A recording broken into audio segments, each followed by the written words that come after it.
Bismillahirrahmanirrahim. Assalamualaikum warahmatullahi wabarakatuh. Innal hamdalillahi nahmaduhu wa nasta'inuhu wa nastaghfiruh wa na'udzu billahi min sururi anfusina wa sayyiati a'malina. May yahdihillahu fala mudhillalah wa may yudlil fala hadiyalah. Alhamdulillah, kaum muslimin yang dimuliakan Allah. Segala puji bagi Allah yang alhamdulillah dengan nikmatnya kita dapat kembali berkumpul dan melanjutkan pelajaran kita di kajian Tazkiyatun Nufus, yang mana semoga kiranya kajian ini benar-benar memberikan manfaat untuk kita dan membuat kita semakin dekat kepada Allah, senantiasa bisa memanajemen, mengatur, dan memperbaiki hal-hal yang berkaitan dengan hati kita. Kaum muslimin yang dimuliakan Allah, tentunya di pembahasan kita masalah bab taubat ini, kita melanjutkan pelajaran yang sebelumnya. Setelah kita membahas definisi dari taubat, kita masuk kepada syarat-syarat diterimanya taubat. Nah, kita perlu tahu, perlu paham, ada hal-hal yang harus kita perhatikan ketika kita menyatakan atau kita ingin kembali kepada Allah, sebagaimana definisi kemarin dari istilah taubat, dari kata tawabah, kembali. Artinya kita kembali kepada Allah setelah sebelumnya kita berada jauh melenceng dari Allah. Setelah sebelumnya kita meninggalkan segala hal yang kiranya mendatangkan ridhanya Allah. Setelah sebelumnya kita sering sekali melakukan segala perbuatan maksiat, kiranya perbuatan tersebut membuat kita semakin jauh dengan Allah. Yang sebelumnya kita meninggalkan segala bentuk perintah Allah, dari sholat, puasa, dan perkara-perkara yang diwajibkan lainnya. Ketika kita bertaubat, maka kita memulai kembali lembaran baru, memulai kembali agar kiranya kita bisa menghapuskan dosa-dosa yang telah kita kerjakan. Nah, di antara hal yang perlu kita ketahui yang membuat kita mungkin akan kembali bersemangat bertaubat, karena di sana ada orang-orang yang dia tidak mau kembali karena dia merasa dia sudah jauh, dia sudah tidak mungkin lagi diampuni oleh Allah karena banyaknya dosa yang dia telah kerjakan, karena minimnya ilmu yang dia miliki, sehingga dia merasa sudah tidak lagi mungkin ya dia mendapatkan ampunannya Allah, dan dia terus berkubang dengan perbuatan dosanya. Perlu kita ketahui, perbuatan dosa, maksiat, mungkin di awal mereka akan menikmati perbuatan tersebut, tapi akan sampai mereka kepada titik jenuh. Ketika dia berbuat maksiat, dia tidak lagi merasakan nikmat dari berbuat maksiat tersebut. Namun dia tidak bisa meninggalkan maksiatnya. Dia tidak mampu meninggalkan maksiat tersebut, disebabkan dia telah terbelenggu dengan perbuatan dosanya, menjadi kebiasaan di dalam kehidupan sehari-hari. Namun dia tidak lagi bisa menikmati bagaimana rasanya maksiat tersebut. Allahu Akbar. Maka perlu kita ketahui, dalam hal ini perbuatan dosa sebesar apapun itu, sebesar apapun perbuatan dosa yang kita pernah kerjakan, yakinlah innallaha huwal ghafurur rahim. Sesungguhnya Allah Maha Pengampun lagi Maha Penyayang. Pengampun dan penyayang.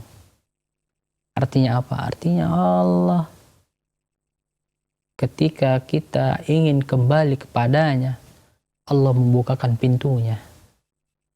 Pintu ampunan itu Allah bukakan bagi orang-orang yang bersungguh-sungguh ingin mendapatkan ampunan dari Allah. Allah berfirman dalam surah Az-Zumar ayat 53. Allah katakan, a'udzubillahi minasyaitonirrajim. Qul ya ibadiyalladzi asrafu ala anfusihim la taqnatu min rahmatillah. Innallaha yaghfiru dzunuba jami'a. Innahu huwal ghafurur rahim. Ya, di sini dikatakan dalam surah Az-Zumar ayat 53. Qul ya ibadiyalladzi, katakanlah hamba-hambaku, wahai hamba-hambaku, alladzi asrafu ala anfusihim, yang mana mereka telah melampaui batas terhadap diri mereka sendiri. Artinya dia terus menzolimi dirinya dengan perbuatan dosa. Jadi perlu kita ketahui bersama, perbuatan dosa yang kita kerjakan itu pada hakikatnya itu adalah perbuatan kita sedang menzolimi diri kita sendiri. Kenapa dikatakan seperti itu? Karena tidaklah suatu dosa yang kita kerjakan melainkan akan menimbulkan akibat. Akan kita dapatkan hasilnya. Apa yang kita tanam itu yang akan kita panen. Ketika kita melakukan suatu perbuatan maksiat, maka kita akan menebus dosa dari atau menanggung dosa dari maksiat yang kita kerjakan, apapun itu. Nah, baik kaum muslimin yang dimuliakan Allah, kita akan kembali lanjutkan nanti membahas ayat ini, yang ini merupakan ayat yang menjadi penghibur bagi kita kaum muslimin, yang menyatakan bahwasanya Allah Maha Pengampun lagi Maha Penyayang. Insyaallah kita akan kembali setelah beberapa jeda berikut ini.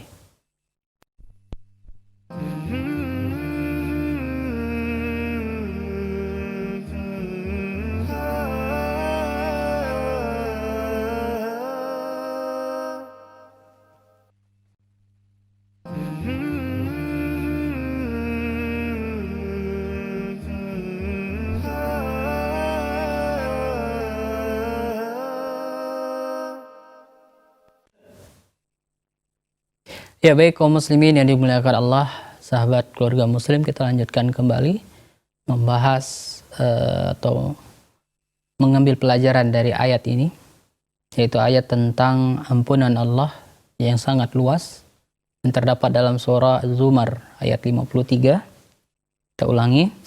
Di sini Allah katakan, Qul ya ibadiyalladzi asrafu ala anfusihim. Allah katakan, katakanlah, wahai hamba-hambaku yang telah melampaui batas terhadap dirinya, yang telah menzolimi, zolim di nafsih, zolim kepada dirinya sendiri dengan dosa yang dia kerjakan. Kita sering berdoa, Rabbana zolamna ampusana. Ada doa ini yang kita panjatkan kepada Allah, ya Allah, Rabbana zolamna ampusana, kami telah menzolimi diri kami. Ya, kita zolimi diri kita dengan banyaknya dosa yang kita kerjakan. Adapun cara kita untuk menghapuskan dosa-dosa yang kita kerjakan, zolim pada diri kita ini, tak lain tak bukan dengan taubat. Ya, ini dia. La taqnatu min rahmatillah. Janganlah kalian berputus asa dengan rahmatnya Allah, dengan ampunan Allah.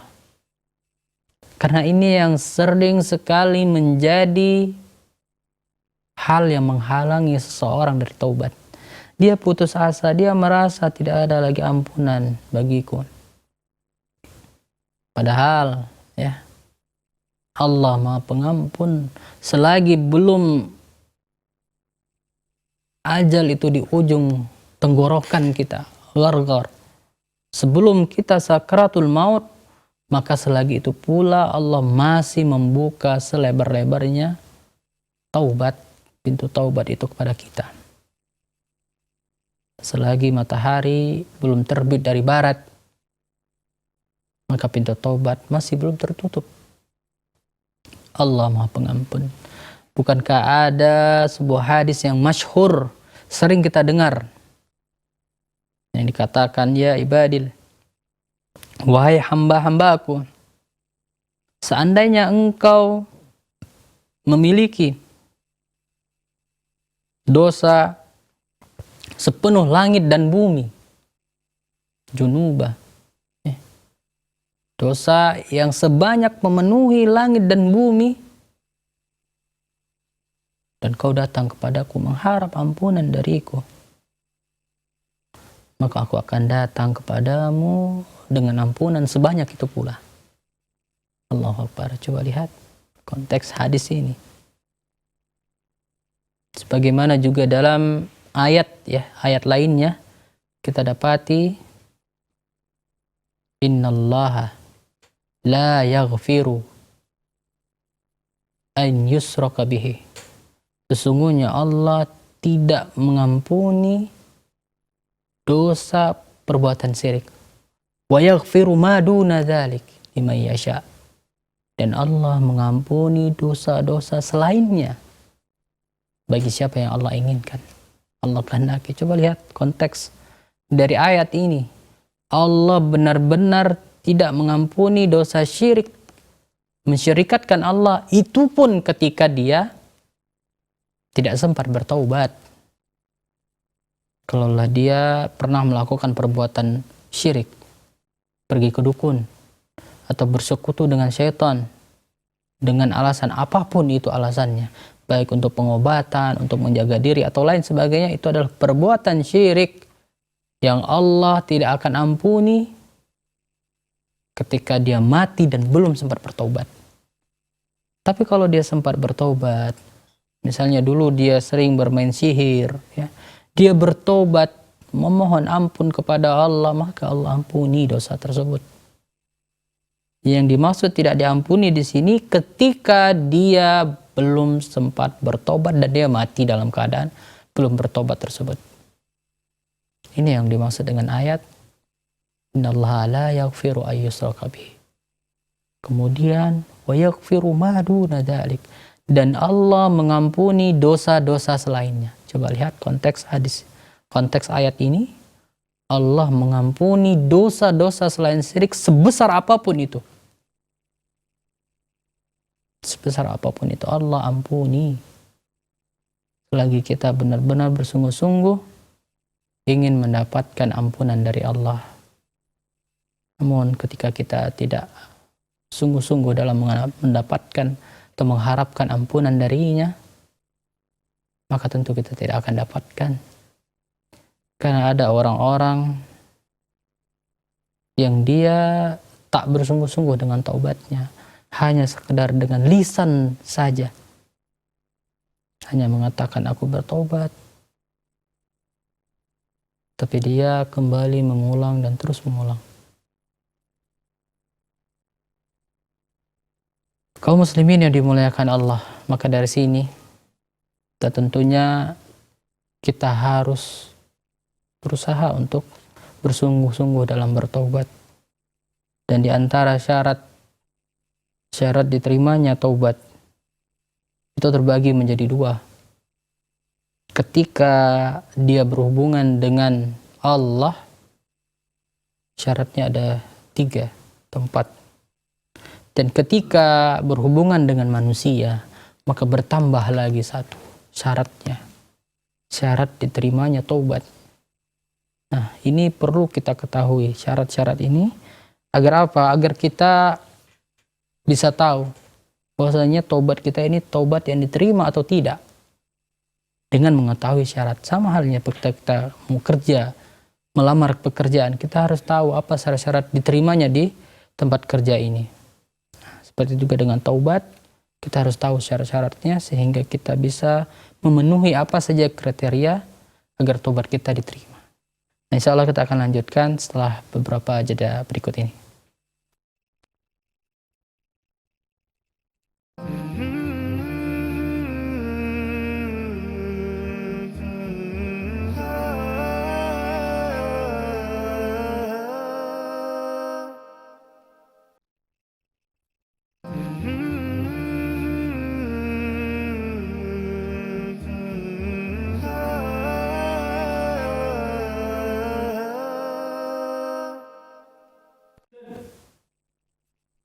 Ya baik kaum muslimin yang dimuliakan Allah, kita lanjutkan kembali di pembahasan kita tema syarat-syarat diterimanya taubat. Kita lanjutkan, adapun syarat yang pertama, ketika ia berhubungan dengan dosa yang kita lakukan kepada Allah. Dosa di sini dosa yang bagaimana? Dosa yang tidak berhubungan dengan manusia. Yang kita melakukan dosa tersebut adalah dosa yang kita lakukan menzolimi diri kita sendiri dengan perbuatan dosa itu. Di antaranya contoh kita memakan perkara-perkara yang diharamkan, minum minuman keras, meninggalkan sholat, meninggalkan puasa, dan perbuatan-perbuatan yang itu merupakan perintahnya Allah yang kita langgar, yang kita tinggalkan, larangan-larangan Allah yang kita kerjakan, yang itu tidak berkaitan dengan haknya manusia. Nah, berbeda ketika dosa itu berhubungan dengan manusia, seperti misalnya membunuh, menyakiti, menggibah, mengambil harta yang bukan haknya, menzolimi dan lain sebagainya, itu berhubungan dengan manusia. Nah, kita akan membahas terlebih dahulu syarat diterimanya taubat yang berhubungan dengan dosa kita kepada Allah. Apa saja? Nah, ini dia yang pertama. Syarat diterimanya taubat itu adalah ikhlas dalam bertaubat. Artinya kita benar-benar taubat itu dari dalam diri kita sendiri. Bukan karena dipaksa. Bukan karena ada sesuatu di sana. Bukan karena kita ingin dipandang baik, karena kita ingin menikahi anak gadisnya dari mertua kita, maka kita bertobat, berubah dari kebiasaan buruk kita agar kita direstui. Bukan.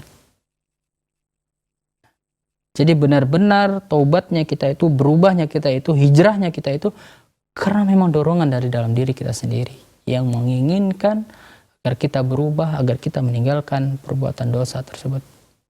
Ikhlas. Ikhlas artinya sebagaimana kita sudah bahas, ini makna dari ikhlas, khalas, murni. Tidak ada campuran di sana. Artinya benar-benar pure itu dari dalam diri kita sendiri.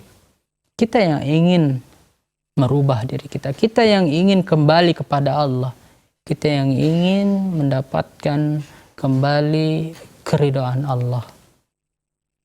Itu dia yang dimaksud dengan ikhlas di sini, ikhlas dalam bertaubat. Artinya tidak ada unsur lainnya yang membuat kita ingin bertobat kepada Allah.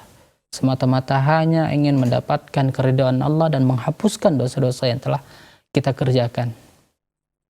Ada sebuah kisah, yaitu kisah yang mungkin juga pernah kita bawakan dalam acara kita ini, yaitu kisah taubatnya seorang yang membunuh, seorang pembunuh yang dia sudah bahkan membunuh 99 jiwa.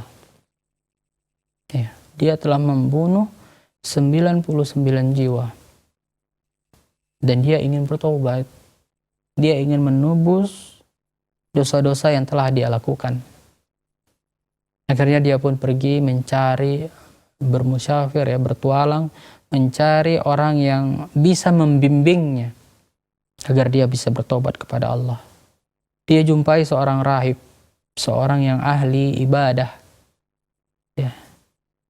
yang dia sangat rajin dalam hal ibadah, namun kurang ilmunya. Maka dia bertanya, dia ceritakan bahwasanya dia telah membunuh 99 orang. Apakah masih ada pintu tobat untuknya?